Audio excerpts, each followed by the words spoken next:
So welcome everybody to officially our very first episode of Ex-Muslim Somali Voices. Um, this is a channel that's dedicated to the voices of ex-Muslim Somalis. We hope to bring out to the fore issues that affect ex-Muslims from Somali background and who have walked away. I mean, from their religion, the religion of their parents, and the religion of their community. Um, and today we have a special guest, someone whose courage and resilience that I really admire, Mahad Olad. Thank you for joining us and welcome to our pioneer guest. You are our pioneer guest. Thank you so much for having me. Maybe we just want to first begin by allowing you to share a little bit about your story. Your story is quite inspiring. I've watched the video that was done by Ex-Muslims of North America. So if you could just, I'm sure you have told this story many times, but if you could briefly tell us who you are and what has happened to you, that'd be great. Okay. So I'm Mahad Olad. I'm a student at Ithaca College, and I have been on this. So basically, the college and Ex-Muslims of North America rescued me from, attending, from being tortured and possibly killed by my Somali parents, who basically wanted to reorient my sexuality and bring me back into the faith. So this all happened in the summer of 2017. I went to Kenya under the pretense of a summer vacation. My parents and everyone in my family said that, I would just be chilling in Mombasa, which is a beautiful port city in Kenya, and I should resume my studies after the summer's over. So that's what I had in mind. When I got there, that was not the case. And my mother, as well as my brother, and other individuals in my family were very clear about what they intended to do to me. So basically, my mother sat me down in a hotel room in Kenya, Nairobi, in Eastlake, which is basically a small, I guess it's like a neighborhood that's predominantly Muslim. Predominantly Somali Muslim. And it's not the safest area. Of course. Yeah. I know the area. Mm-hmm. I live there, so I know it's not quite. It's a whole world on its own, isn't it? Yes, it is. So basically, my mother not locked me, but put me in a separate hotel room, apart from everyone else. And the first question that she asked me was, "Do you know why I put you in? Do you know why I give you your own room?" Mm-hmm. And I told her I'm not sure why that happened, but thank you for giving me, I was like, okay, I got my own hotel room. That's nice of my mom to do. And she was like, no, that's not the case. So basically she said that I put you in this room by yourself because you are a non-Muslim. She referred to me as a Christian. I'm not sure why. Basically, she was like, Muslims and Christians, or Muslims and non-Muslims, should not be in the same space together, because that's a sin according to her. And by this time, your mom had already found out your lack of belief, or she had found out, but you didn't know she knew. I'm sure since I was young, my mother had suspicions, as did everyone else in my family. But what basically secured her judgment was the fact that I published 2 articles in the Ithacan, which is the campus newspaper. And one of the columns that I wrote basically talked about why I left Islam, and the other one had mentioned that I was gay, even though that was not the point of the article. Mm-hmm. So those 2 columns that were published on the Ithacan somehow got to her attention, which I did not expect, because it's a community newspaper, and I didn't think it would come to. I didn't think she would I know that, like, obviously anything you publish online can be found out by anyone. Yeah, but it Was wasn't I was exactly the target yeah audience. yeah. Yeah, So I was yeah, like, I'm all the way in New York. My mom's in Minnesota. She's illiterate, can't read or write, yeah, doesn't know how to use technology. yeah, There's simply no way she would ever find out about this. yeah, And perhaps that was naive of me, but I felt safe on Ithaca College's campus, and I basically told myself, all right, speak out, let the people on this campus and the whole world know about your case. yeah. Or my case, at least before the Kenya ordeal, at least, just talking. I just wanted to talk. I just wanted to talk about my identity, because the column that I write for the Ithacan is focused on identity politics. Yeah, but I mean, everybody Mhm. should be able to share Exactly. who they are with their peers, and it's normally in the in the mainstream or Mhm. normal societies that shouldn't be a problem, Yep. right? Yes, I totally agree with you. Yeah, So she said that, and she had a physical copy of the papers, yeah. of the two columns that I wrote, and she said, "Take a look at this." And that is when I basically sunk. That's when I immediately was like, "Okay, um, This is a life or death matter, Mm-hmm, and you have to find a way out." mm-hmm, And I contacted EXMNA, mm-hmm. and I was basically, I escaped. I left Kenya. Okay. Get straight to New York, back on Ithaca College's campus, because there's no way was going to allow that to happen. Just recently, there was an article published. It's in the news. Nigeria, Mm-hmm. in the Muslim region of Nigeria, Yeah. there has been reports of Islamic schools, the teachers at Islamic schools At last. severely abusing, and like sexually abusing and committing all sorts of inhumane acts against Yes. kids as a Yeah, way to I've seen the rehabilitate them. article. I've seen the article, and some of Mhm. the kids actually described it like hell. What was that? They said like it was hell. I've Mhm. seen, and which later on we're going to talk about into detail about that because I Mhm. really wanted to talk to you about what actually this kind of schools or whatever they call them, or this kind of centers, what they are Mhm. about. Yep. But first, I'd like to play a clip Okay. from the interview you did with a short documentary with ex-Muslims of North America, just so that we can share with our audience as well. Religion and culture are part and parcel of Somali life. If they discover that their loved one is an atheist or that their loved one is gay, the first thing that they will do is try to hide it from the larger Somali community, because this is a community that cares a lot about reputation. The most common way that Somalis deal with deviant behavior we call it Dakan Elis. It translates to cultural return. And so if a parent notices that their daughter or their sons are straying away from religious and cultural norms, they will take them to usually grim parts of Africa and keep them there and make them undergo rigorous Islamic training, make them basically return back to the culture, because you're surrounded in a community that's all Somali, and therefore they have a much easier time policing your behavior, as opposed to if you're in the United States and you felt that your brother was threatening you for wearing pants or for not wearing the hijab, you could automatically report that to the police and get some sort of help. But when you're in Kenya and you're in an area that is predominantly Somali, you're basically trapped. So I wanted to play that clip for. This would kind of sort of introduce us to the next section, which I think is very important to talk about. For the benefit of our audience who don't know what Dakan Alice is, could you briefly just explain what that is? Yes, Dakan Elis is very complex, and even I still have issues trying to clearly define it and explain it to people what it is exactly. But basically, the Dakan Elis, this is a Somali term that literally translates to culture return. And the basic idea behind it is that Somalis, especially religiously conservative Somalis who live in Western societies,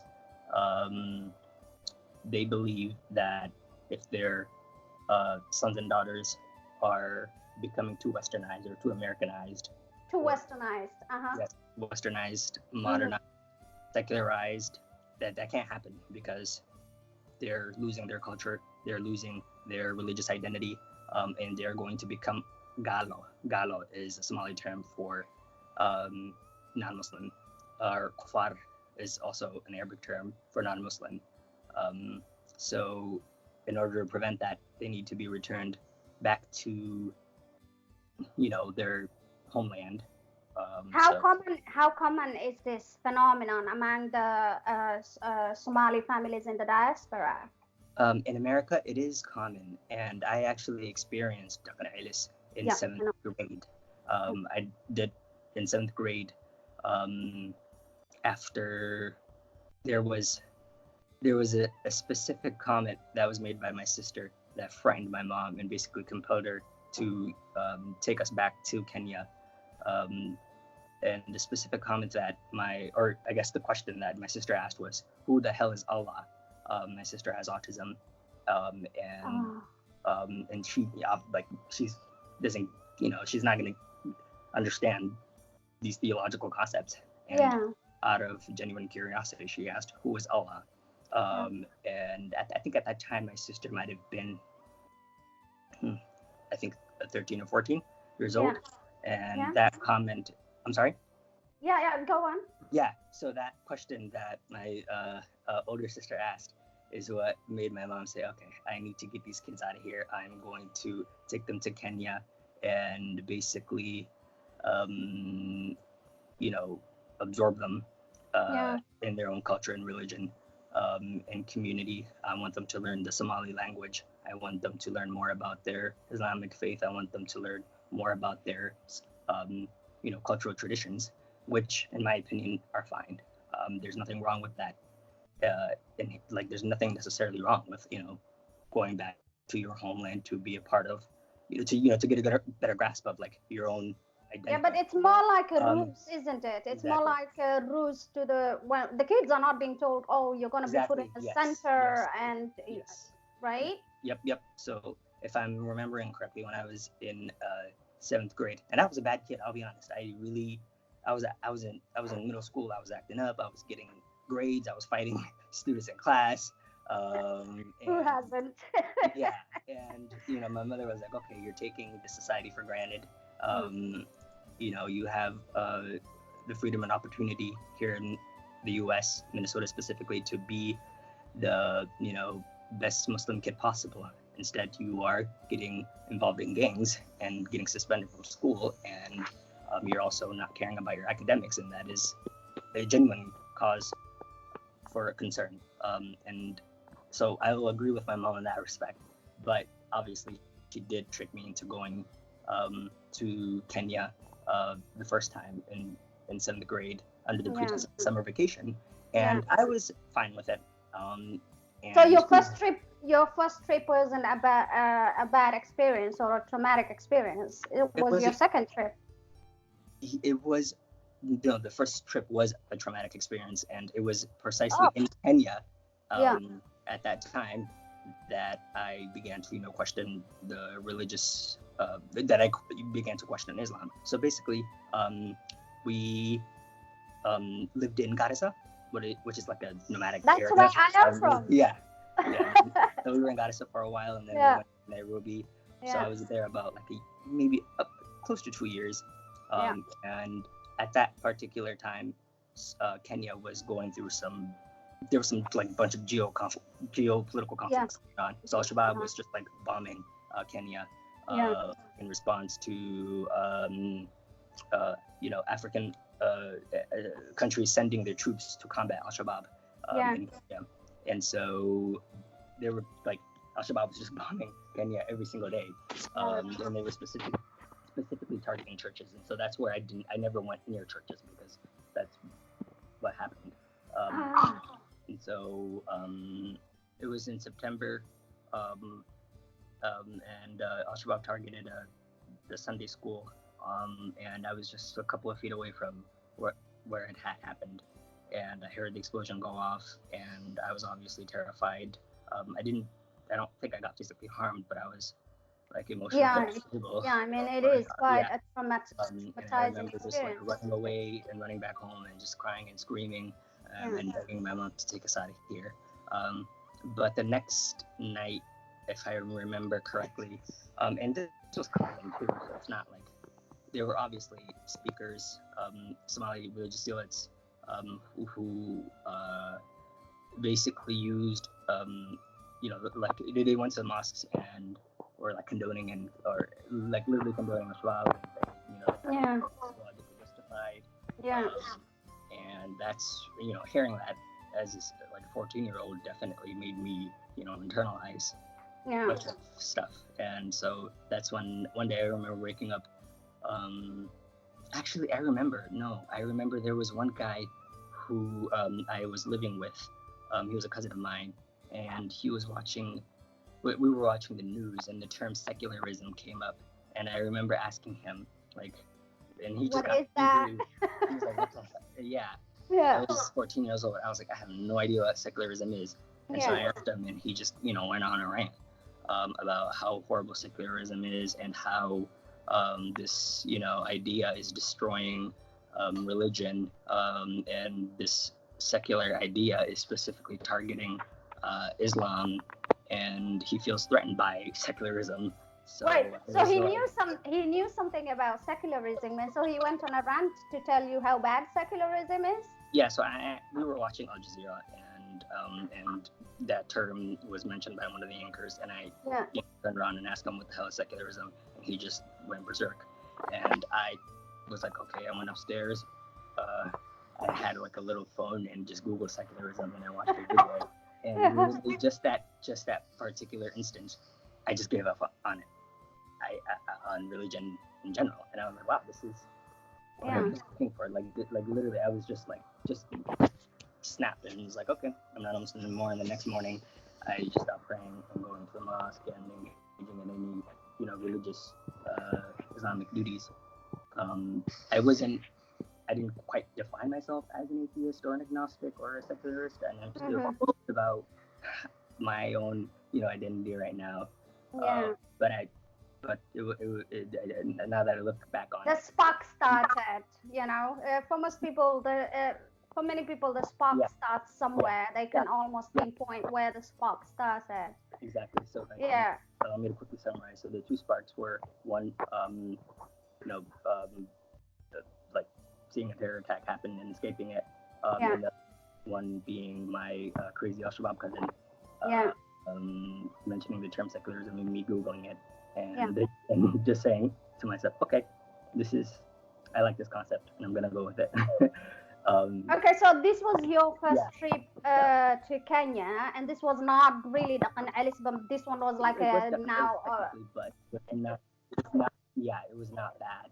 In the sense that I wasn't like being targeted for my identity. My mom just genuinely was like, okay, you're taking an American for granted, so I'm gonna put you back. I'm gonna take you back home and make you realize that, How long between the two trips? So the first trip was in 7th grade, and the second trip was my freshman year of college. Okay. How many years that is? So by this time by the time you were taking you were going on the second trip, you kind of had a feeling that your family might know something, or did you have no idea? I knew they knew something, and and I remember speaking to an EXMNA person who was also Somali from Minnesota. And she was I know you're talking about. Yeah. She was like, I want you to have fun in Mombasa, but also just be aware of the fact that this could turn out badly. And I didn't really think about that. I had a part I just wanted to be in Mombasa, honestly. To just vacation and chill with my family. Yes, they did know, and had very clear evidence of my. Yeah, but obviously we don't convince. We don't convince ourselves. We don't think the worst of our families, and we don't convince ourselves something bad really is gonna happen. So you kind of just say, maybe, but I don't think they'll go that far. Yeah. So you survived that. And how is, in a sense, I want to know, how is life? How is life after coming back to America? How is your relationship with your family, and how is your general being? It's okay, honestly. My main concern is obviously graduating, getting good grades, getting into a awesome, like a grad program. I'm interested in a PhD, um, and that has been it's been a hard process, but what made it very easy and helped me out a lot was the fact that I have an incredibly supportive system, both on and off campus. So that has made the transition from escaping Kenya to coming back to college very easy. So it's okay, and I am surviving, and I'm just very very focused on my work. So You do talk about, you give a few lectures here and there, right? lectures in terms of what? I mean, I've seen a couple of your participation in university poetry nights and things like that. So you do talk about. I did give a reading on campus. It was received. I write columns for the Efficient, and that is my main outlet or safe space, if you want to call it. It is where it all started, and it's the place where it's going to end, because it was at the Efficient, my campus newspaper. Yeah. One column, the 2 columns that I wrote got me in trouble, and then I eventually decided to speak out and publish my story on the Efficient and that's where it came out. It was on the Efficient. And how in a sense, I want to know how, there were a couple of public things, and a majority of the Somali ex-Muslims that I speak with, they sort of feel once something happens publicly, there's a bunch of people who just the harassment becomes more. So how has that been for you? It's hard. Yeah, it's really hard to deal with. And I mean, just recently, I'm sure we're gonna go into this later, but there's another YouTube video of 2 Somali men, one in France, and I believe the other one is in Germany. The asylum seekers. I'm not quite sure. I think the video was like maybe 2 hours long. I don't know. It was 3 hours long. Yeah. Of them having a discussion about killing people like us. I know. So when it comes to like being harassed and targeted, and receiving those harassments and threats from Somali people scared me the most. Actually, I don't care about being harassed and targeted. I mean, I do care, but I'm not as particularly threatened by it compared to being threatened by my own community. So when other Muslims who are not Somali say fucked up shit to me, which it's fine. You're allowed to curse. It's easy for me to just ignore it. But when those threats of violence come from people in my own community, that's where I find that much more scary, obviously. In a sense, I also want to talk about, because that video, Ex-Muslims of North America has translated a portion where they actually discuss the actual killing of people like us. But when you listen to the entire video, you actually see, and we will leave the description, the link in the description here. We will try and translate it, but I'm not sure if we can do it, the whole of it. Is that they were discussing specific people who are in the closet, exposing their names, their family names, Was I mentioned? Yeah, you are public, so they're looking for the guys who are in the closet. Like, the guys in the closet, they use, some of them use fake profiles, right? Yep. And so these guys these 2 guys, for example, who have made this their something they focus on in the last couple of weeks, would go and talk to them in DMs and try and get information from them, and then expose this information to the broader public and share between themselves. Yeah. And so, in a sense, I wanted to, if we can talk about like how I don't want to call like Somalis are a hard community, but they tend to focus on their own. Like for example, if Somali Muslims will really harass Somali ex-Muslims more than they would maybe harass other ex-Muslims. Yep. Yeah. Yeah. So in a sense, I wanna hear your thoughts about that. Yeah. So when my mother was basically spelling out what she was gonna do to me,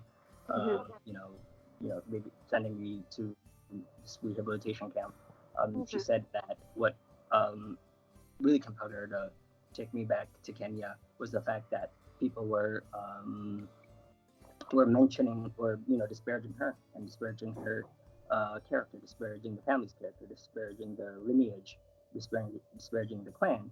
And she was like, I will not allow this. It's one thing for you to have these thoughts and feelings in the closet because that's more easy to deal with, but it is an entirely different matter when you go out and publish your work. So yeah, we can talk about this privately, but we cannot talk about it publicly, because when you talk about it publicly, our honor, our reputation, our names are at stake, and that seems to be more important to them than my actual beliefs and actions. So they are, they kind of have this attitude of, as long as you're trying to be Muslim and be Somali, all you have to do is the bare minimum. That's all we're asking for you to do. The bare minimum, like wishy-washy Muslim. Yeah, that's hard. And deal with internally, but again, it is an entirely different matter when you go out and speak, and your face, name, everything is like there for the whole world to see, because they don't want me to tarnish their name, and I will never mention their names. That's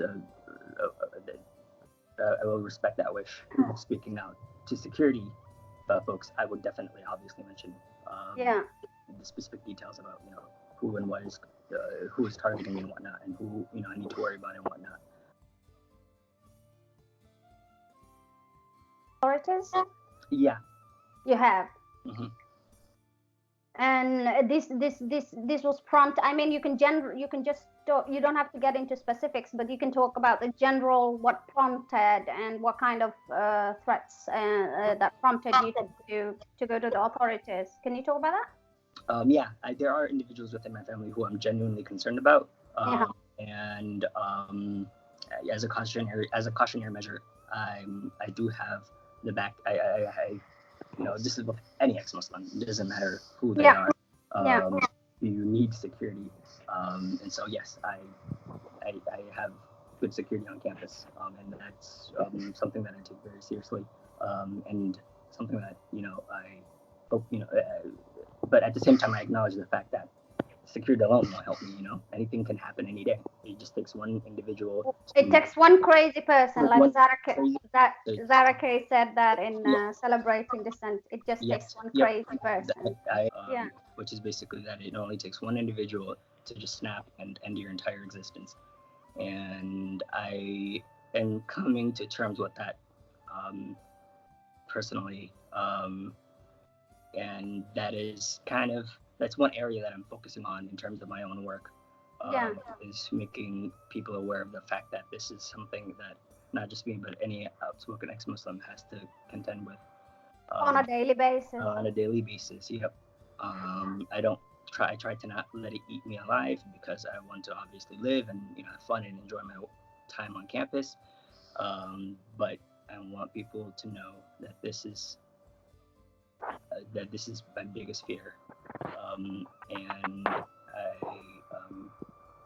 my Yeah, it's, yeah, sometimes, it's sometimes people in, for example, in Western countries don't understand when you tell them, yes, well, we live in a free Western country, but there's the community, there's community policing, so to speak. um, and they can't fathom it. I'm sorry. They cannot understand. Majority of people, when you try to explain that to them, they cannot understand that. Yeah, like it doesn't matter where I am. It's the fact that my own humanity, my mere existence as an ex-Muslim, is what's threatening. Like I'm sure an crazy individual, especially people in my family, don't care if I'm from New York saying this stuff. What they care about is the fact that I'm on Earth. I'm on, like, I'm existing and speaking out, and therefore I deserve to be killed.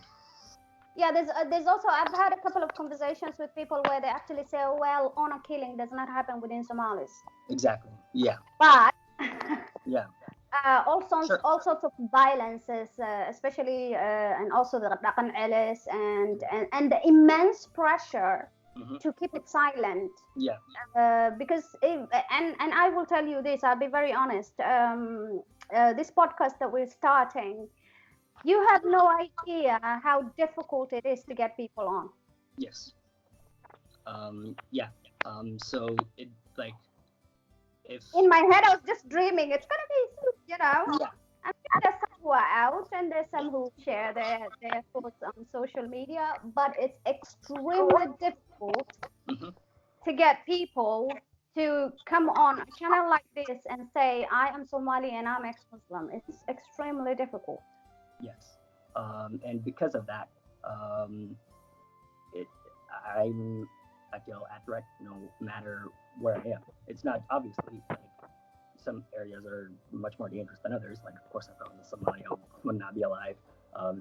Definitely. Of course. I mean, you can't expect people. Yeah, exactly. Yeah. But, just because I, have, just because I'm in a nice spot in New York does not mean that I don't feel threatened. And I want people to understand that I feel threatened no matter where I go. That you feel threatened no matter where you are. Yeah, because of the nature of my work. And because of the fact that for a lot of Muslims, the fact that we simply exist is a problem. Yeah.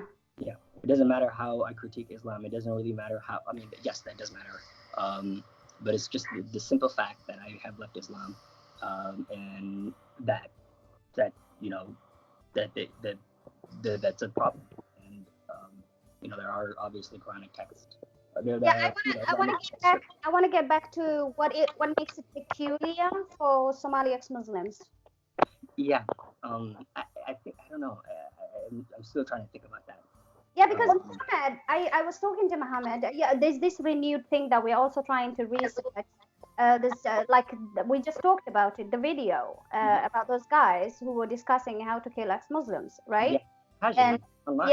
Yeah, very casually, like they're talking about, ice cream. And they are like super targeting people who are in the closet and trying to mine information and, just literally spending hours of their day trying to target specific people. So I shared this with Mohammed Sayed, president of Ex-Muslims of North America. And he wrote to me, he said that within the support communities we run, we have members of nearly every Muslim majority country, 40 plus. Mm-hmm. And the reaction to apostasy has been harshest within the Somali community. And I mean, your story, Jamal's story, my story. I think if I'm correct, I have to look this up, and you can look it up as well. Yeah. Statistically speaking, Somalis are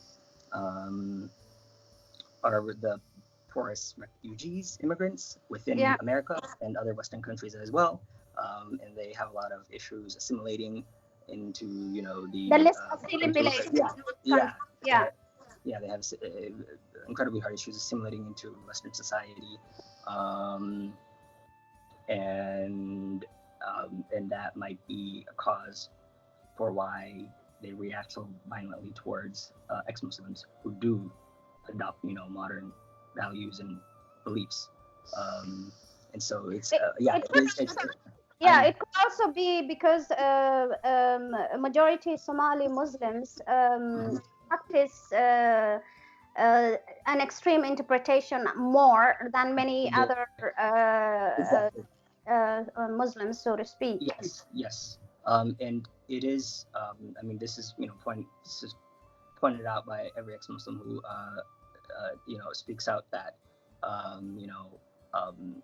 that like Somalis, when they get to Western countries, some assimilate and others go the other way and become more reactionary and fundamentalist in their practice and beliefs regarding Islam. But also you have kids who are born in these Western countries, and they are torn between these two lives, and this is not just ex-Muslims in that sense. It creates an identity issue that all of us face. It doesn't matter, like every Somali person faces identity crisis when they get to, when they, settle in Western societies. So basically, Somalis face a lot of challenges when it comes to assimilating in Western societies because of their economic situation. And as a result, they just become more insular and more orthodox and more, reactionary. They're trying to obviously preserve their identity, and they're trying to preserve their community, and they're trying to preserve their culture. Yes. And so I think, as of right now, that might be why Somali people have the harshest reaction to ex-Muslims. And that is not to say that other that's not to downplay the experiences of other ex-Muslims.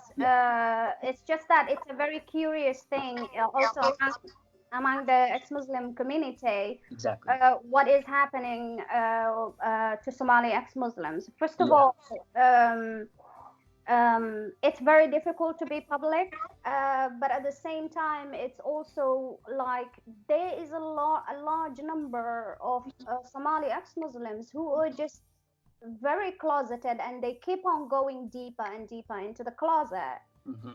And so in a way, I'm also trying to understand, like, if maybe more people, more of us talk, more of us discuss these issues, then there's a bit of hope somewhere. Yes, definitely. But now onto some good stuff. You appeared at the billboards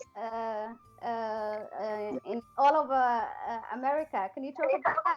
Yeah, that was incredibly exciting. EXMNA wanted to post the billboards in Minneapolis, and Minneapolis immediately rejected it, which is not surprising. But it's that serious. The fact that they automatically said, nope, we are not going to publish this. We are not going to post these billboards because it will create a violent reaction. It might cause. It's obviously, of course, it's going to cause problems. It's been quite a success in social media, actually, because after the billboards went up, we all participated in the Awesome Without Allah campaign. Yes. That's how I came across your work, I think. That's how you came across my work, okay. Yeah. Because it went quite viral for a few days. And I remember I had watched your story before. Okay. And when I saw the picture, at first I didn't know that was you. EXMNA put. Yeah, because I had my hat off. Until EXMNA put that, and I was like, now we gotta get him to talk about this as well. Yeah. So it's. Have you received any reactions directly, positive or negative? Mostly positive. I have not gotten any negative reactions. That's cool. Yeah. That's pretty cool. And as you know, the billboards were also featured on Bill Maher's show. So it's scary at the one hand because obviously the more I speak up, the more the more like people are going to try to target me. But at the same time, it feels really, really good to have my face and name out there, and all I want to do is just to let people know about my situation and try to figure out why it is that Somalis have such a severe reaction to Somali ex-Muslims. Well, I believe your voice is very important. I believe, of. yeah, I believe your voice is super important, Thank you. and I am really happy that you came on. I remember that I read an interview that you did with the BBC. From there, you said, "I'm hoping to start a dialogue. Yes. I want to give a voice to the voiceless. This stuff happens a lot, but people don't speak about it." Yes. I was very happy to read that. Thank you. Yeah. So when I was in the hotel, the one thing that was going through my mind was that I knew that if I had left, that if I escaped and went to the embassy and, got safety and everything, that this situation, that me doing this will automatically sever all ties with my family and the entire Somali community. So it's either I stick with it, so I'm either in or out. Like, there's no in between.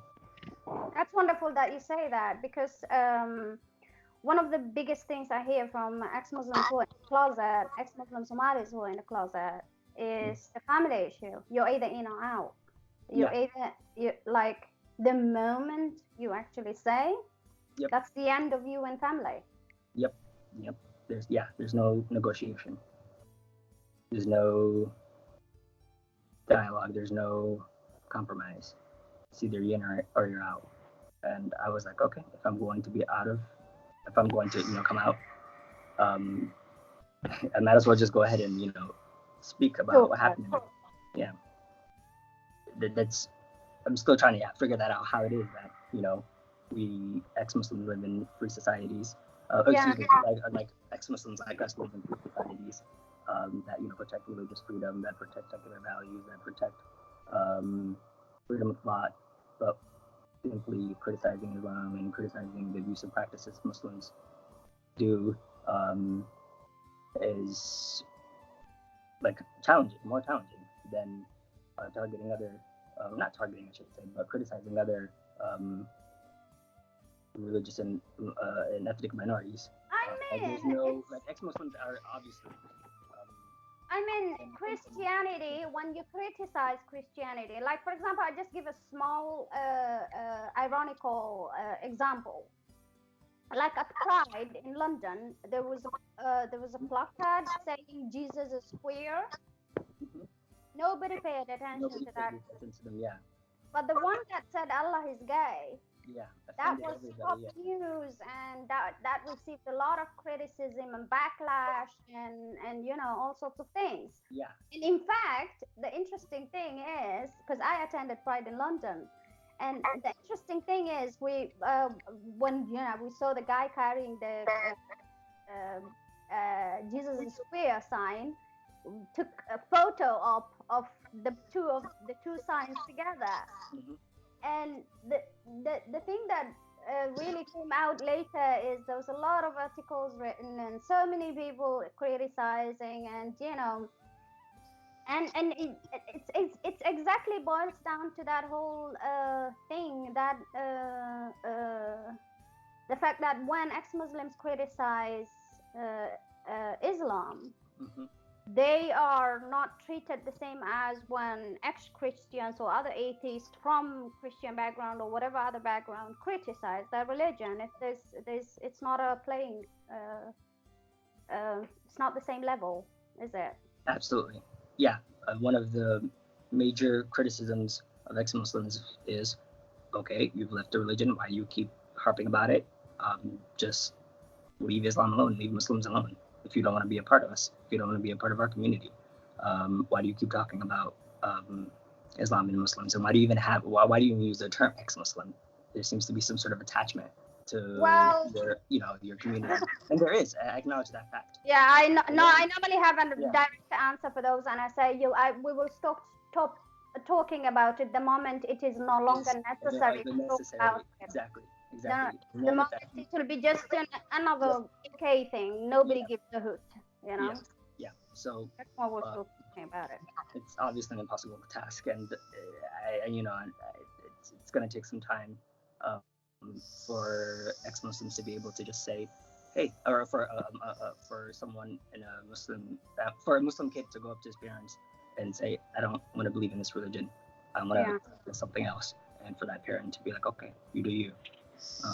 So Mahad, thank you so much for joining us. This was quite an insightful interview, and I think that in the future we're going to have you back. Yes, definitely. Thank you so much for having me. And I am like immensely like excited to like do this work because it's necessary and it's needed, and it's obviously dangerous, but people have to know about our stories and our voices. We gotta do it. We got to do it. Thank you so much. Bye, everybody. Bye. Stay on. Stay on.